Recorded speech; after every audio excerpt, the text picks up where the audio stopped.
अस्सलाम वालेकुम ख़वातीनो, साथ में आपका मेज़बान एम एच ताहिर और आप देख रहे हैं पीसफुल पाकिस्तान। नाज़रीन, जैसा कि आप सब जानते हैं कि ईरान और अमेरिका के दरमियान जंग जो चल रही है, फिर इसके नताइज जो है वो पूरी दुनिया में देखने को आ रहे हैं। फिर इसी के साथ ईरान ने आबनाए हरमस को भी बंद कर दिया है, जहाँ से पूरी दुनिया में जो है सप्लाई की जाती थी पेट्रोल की, और इसी के साथ दीगर जो मंसूआत है उसकी भी सप्लाई की जाती थी। इस वक्त मेरे साथ मजलिस वादतुल मुस्लिमीन के सूबाई रहनुमा सैयद गज़नफ़र अली नकवी साहब हैं, वो भी मौजूद हैं। इनसे भी बात करते हैं कि ईरान और अमेरिका और इसराइल की ये जो जंग है, ये किस तरह और क्यों और कब तक इसके जो है नताइज दूसरे ममालिक पे पड़ेंगे। अस्सलाम वालेकुम। वालेकुम सलाम वरहमतुल्लाहि वबरकातुहू। बहुत शुक्रिया। सर, कैसे हैं आप? अल्हम्दुलिल्लाह, शुक्र है खुदा, अल्लाह का एहसान है। सर, मुझे बताएं, ईरान और इसराइल और अमेरिका जंग चल रही है, क्यों? और इतने बड़े सुप्रीम लीडर को अमेरिका ने शहीद कर दिया। तो क्या आप समझते हैं कि अब जो मामलात है वो सुलह सफाई की तरफ जाएंगे?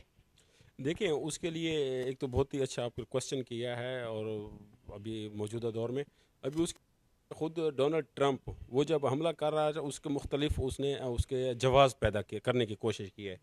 सबसे पहले उसने कहा है कि ये एटम बम बना रहे हैं या इनकी जो अफजूदगी है वो ज़्यादा हो रही है, लिहाजा हम इस पर हमला ही करेंगे या ये रुक जाएं।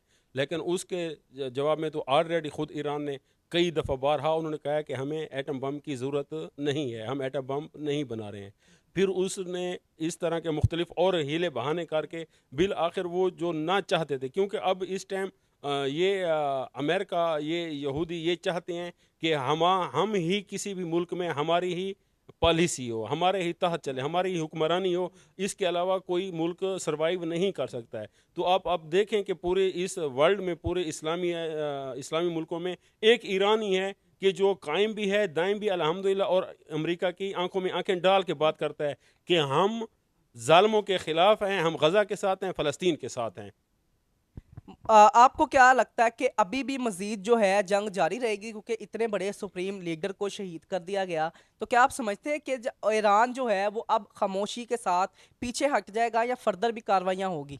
उसमें देखिए, जैसे भी रहबर मुअज़्ज़म क़ुद्दस सिरह उनकी शहादत हुई है, तो उसके बाद ईरान का जो फौरी रिस्पॉन्ड था, उन्होंने क्या किया कि जहाँ जहाँ पर भी अमेरिका के अड्डे थे उनको तबाह किया है। जिन भी इस्लामी ममालिक में अड्डे थे अमेरिका के, वहाँ पर जहाँ पर फ़ौजें थीं, वहाँ पर जहाँ पर इनकी मसलन जंगी कार्रवाइयाँ होती थीं, उनको ईरान ने वहाँ पर अटैक किया और उनको ख़त्म कर दिया है।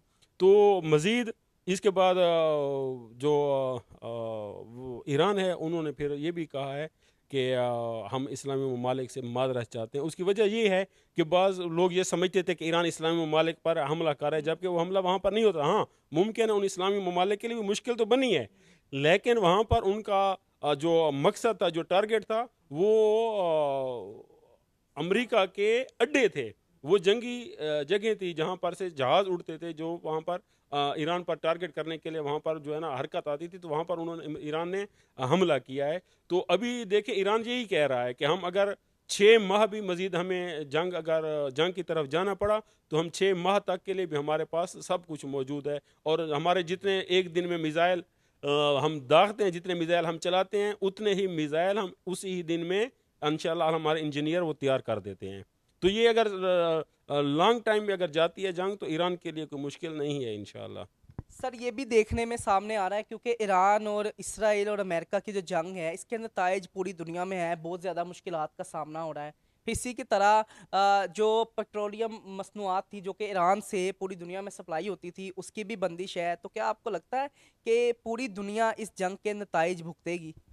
देखिए, उसके लिए तो पहले ईरान ने ये मुतनब्बे कर दिया था, ये पहले आगाह कर दिया था कि अगर खुदा न खास्ता अमेरिका ईरान पर हमला करता है, तो ये वार जो है ना फ़कत अमेरिका और ईरान की नहीं होगी, बल्कि अगर अमेरिका हमला करता है तो ये वार पूरी मशरिक़ वुस्ता में, ये तमाम दुनिया में ये इसकी मुश्किल पैदा होगी। और आप देख रहे हैं कि अब नया हुर्मुज़ का बंद करना, पेट्रोल की मसनूआत या दीगर चीज़ों का रुक जाना, ये उसी की वजह से जिसकी तंबीह की गई थी, जिसके लिए बताया गया था, आगाह किया गया था, तो अभी अगर कोई समझता है कि ईरान की वजह से मशरिक़ वस्ता मुश्किल में है, तो ईरान की वजह से मशरिक़ वस्ता मुश्किल में नहीं है। अगर किसी ने सवाल करना है तो वो डोनाल्ड ट्रंप से करे, किसी ने अगर सवाल करना है तो वो अमेरिका से सवाल करे कि जिन्होंने मशरिक़ वस्ता को इस दहाने पर ला खड़ा किया है। ईरान ने तो आगाह कर दिया था कि अगर अमेरिका हमला करेगा तो ये हमारे पास अहदाफ हैं, ये हमारे पास टारगेट हैं, हम ये अमल और रिस्पॉन्ड करेंगे। तो उसके नतीजे में अगर कोई मुश्किल है तो ये जितने भी इस्लामी ममालिक हैं, इनको अमेरिका से बात करनी चाहिए, इनको डोनाल्ड ट्रंप को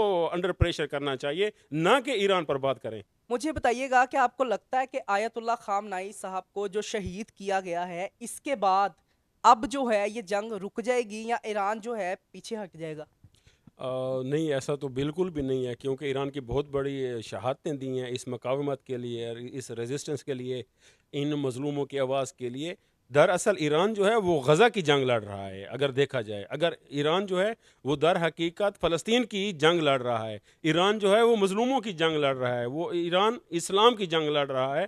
तो रहबर मुअज़्ज़म की शहादत के बाद ये मकावमत का रास्ता रुकना नहीं है, इस मकावमत ने रुकना नहीं है, बल्कि इंशाअल्लाह रहबर की शहादत के बाद ये मज़ीद आबो-ताब के साथ, मज़ीद ताकत के साथ इंशाल्लाह उभरेगी। और आप देख रहे हैं कि इंशाल्लाह जो अभी नेक्स्ट सुप्रीम लीडर का इंतखाब होना है, वो इंशाल्लाह सुनने में ये आ रहा है कि आगा रहबर जो है, अभी भी उनके दिल में ये नरमी थी, ठीक है ना, लेकिन जो अभी नए राहबर का इंतखाब होना है, नए सुप्रीम लीडर का इंतखाब होना है, ये तवक्को की जा रही है कि शायद वो अमेरिका के लिए, यहूदियत के लिए मज़ीद सख्त तर हो।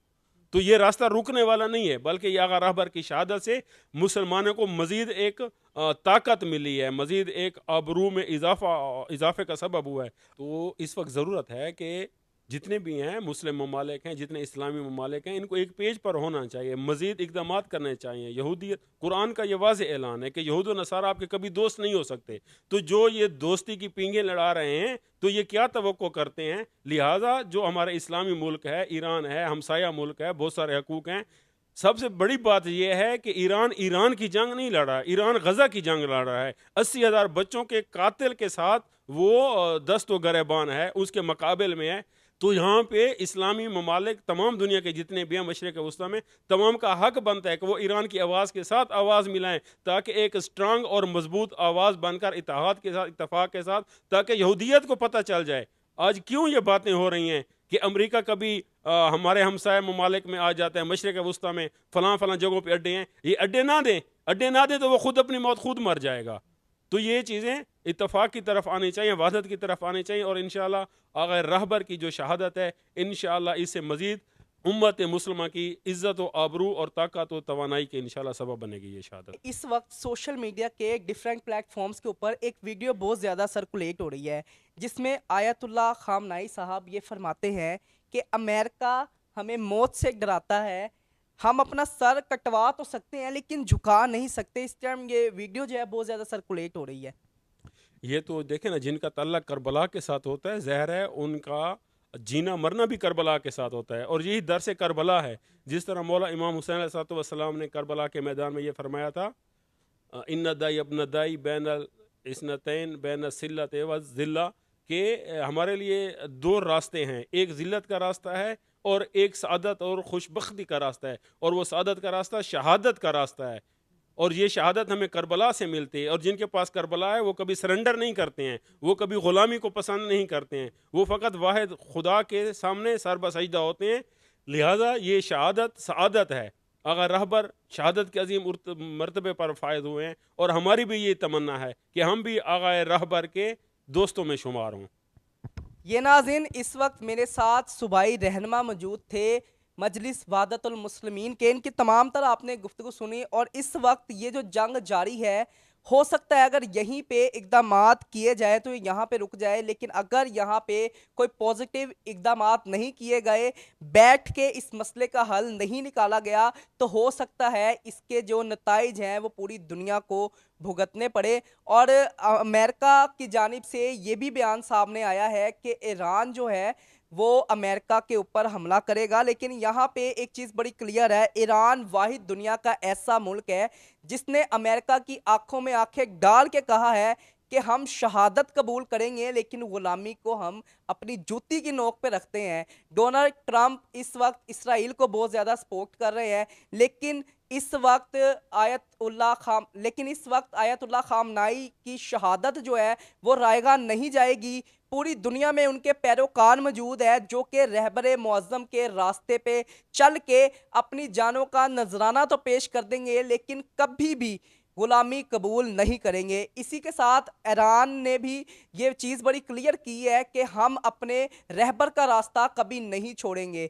अब यहाँ पे एक चीज़ जो है वो बहुत वाज़िया है कि सोशल मीडिया पे एक चीज़ फैलाई जा रही है और बहुत ज़्यादा सर्कुलेट हो रही है कि ईरान जो है अपने मुस्लिम ममालिक पे हमले कर रहा है, जबकि ऐसा बिल्कुल नहीं है। ईरान इस वक़्त सिर्फ़ अमेरिका के जो सफारत खाने हैं उनको टारगेट किया जा रहा है, जो उनके अड्डे मौजूद है मुस्लिम ममालिक के अंदर उसको टारगेट किया जा रहा है। और ईरान की जानिब से एक और बयान भी सामने आया है जिसमें उन्होंने ये कहा है कि ईरान कभी भी अपने किसी मुस्लिम ममालिक भाई के ऊपर हमला नहीं करेगा जब तक उनकी जानिब से पहल नहीं की जाती। कमेंट सेशन में मुझे बताइएगा कि ये जो जंग है क्या इसको ख़त्म होना चाहिए और तमाम इस्लामी ममालिक को ईरान के हक़ में स्टैंड लेना चाहिए या नहीं। इसी के साथ अपने मेज़बान को दीजिए इजाज़त। अल्लाह हाफ़िज़।